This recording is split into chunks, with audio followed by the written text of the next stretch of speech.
So about a year ago, I shared a recipe on my German chocolate cake frosting, which is the coconut nut frosting, and I had a lot of requests to share the actual cake. Well, a year later, I am getting around to it, so here is how I make my actual German chocolate cake. So what you're going to need is 4 ounces of German chocolate. In this specific case, I actually used regular because I was just making chocolate cake, but I'm trying to catch up on old requested recipes.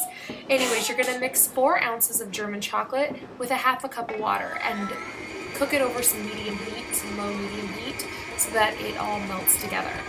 Then you're going to add a cup of softened butter along with 2 cups of sugar.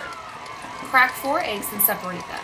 You're going to want to make the whites stiff peaks later on, but right now we're going to add the egg yolks one at a time to our butter and our sugar mixture.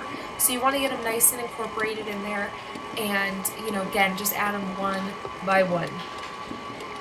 Once you've got all of those mixed in really well, you're going to add a teaspoon of vanilla. I just measure it in the cap.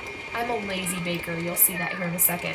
So get that good and mixed together, and then from there you're going to add in your chocolate water mixture. As you can see, it's nice and melted here, and yeah, mix it all together. You want to get it really nice and mixed. So as you can see here, you got to scrape the side of the bowl because these mixers, you just can't seem to get right up against the wall. So here's my lazy bakerness.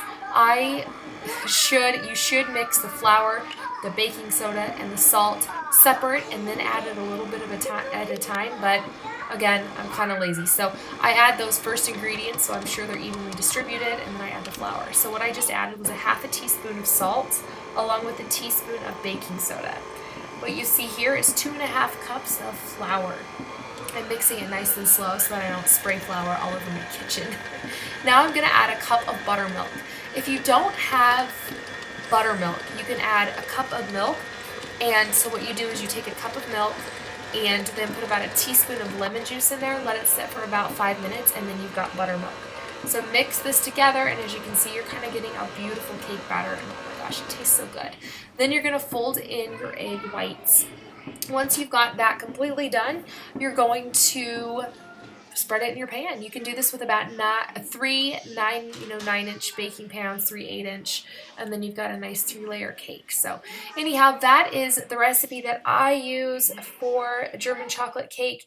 I believe that it originated from Taste of Home or something like that. Anyhow, you can click anywhere now for my frosting recipe. Hope you enjoy. Bye.